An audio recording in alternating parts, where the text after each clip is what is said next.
Personally, it has made me feel unwelcome in Quebec.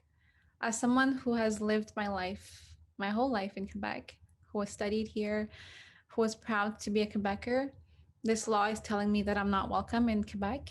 That regardless of my qualifications, um, that I'm not worthy of being in Quebec and working in Quebec and serving my Quebec um, citizens, and it, it it it makes me feel quite outraged, honestly. And as an aspiring lawyer, it limits my career aspirations.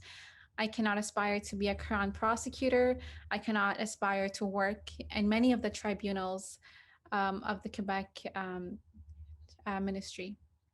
So it is completely unacceptable to have this kind of law in 2020.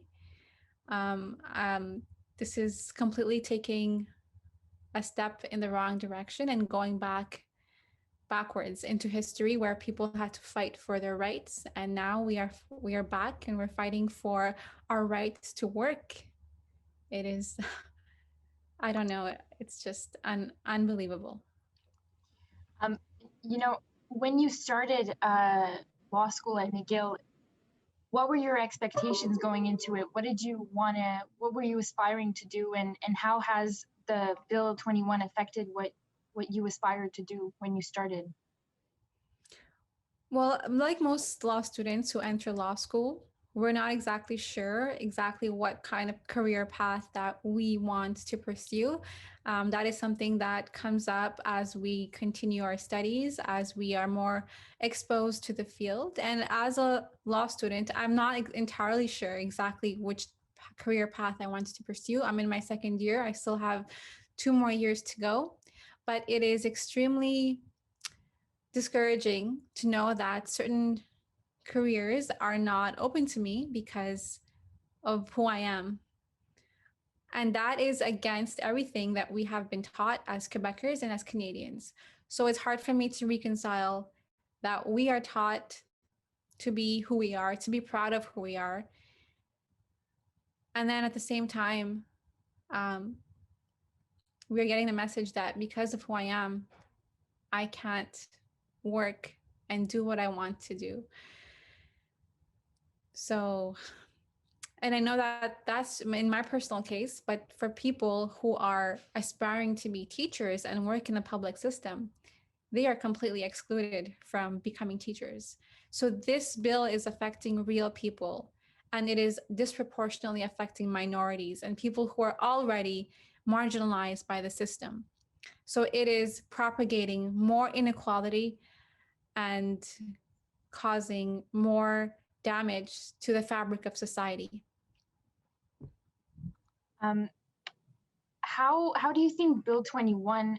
Because we were in this wave before the charte and before all of that. We were in a wave of acceptance and welcoming. And what do you think Bill 21?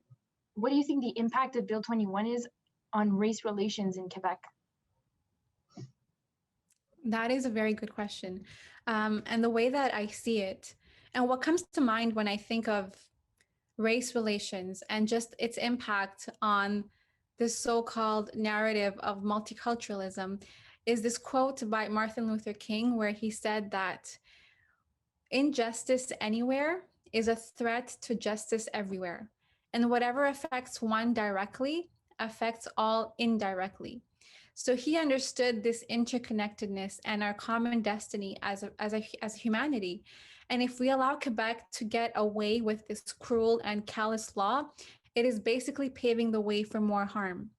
And one of the ways that it causes this further destruction in society is because the political leadership and the government is setting the tone for what is acceptable and what is not acceptable in society. So Bill 21 sends the message that hijabs, headscarves, and turbans are not acceptable in society, and Muslims and people who are religious are also not acceptable in society. So that is the message that is being sent, even though it is not explicitly written.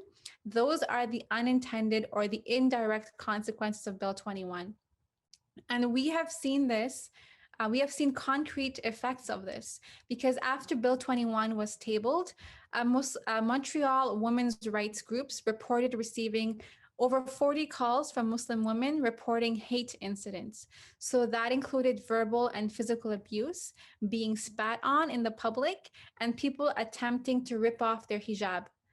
So, in the backdrop of a society in which Islamophobia is on the rise, this kind of law gives legitimacy to people to hate and to act on that hate. So I think the government needs to understand this, and they need to understand and take responsibility for the impact of this legislation and the sentiments that they are promoting by having this law. And the last thing that we need in society is more hate and division. The best antidote to hate and division is making and creating opportunities for everyone and having people and making people feel accepted and allowing them to integrate into society and not take away their jobs and not make them feel like they are second class citizens and having them to choose between their identity and their livelihood. So I think this law is taking Quebec down a very dangerous and dark path that no one has any interest going down. Right? It is very dangerous for all of society when we sow hate and division. There is going to be consequences for everyone, not just the minorities, but for even the dominant population and the dominant class.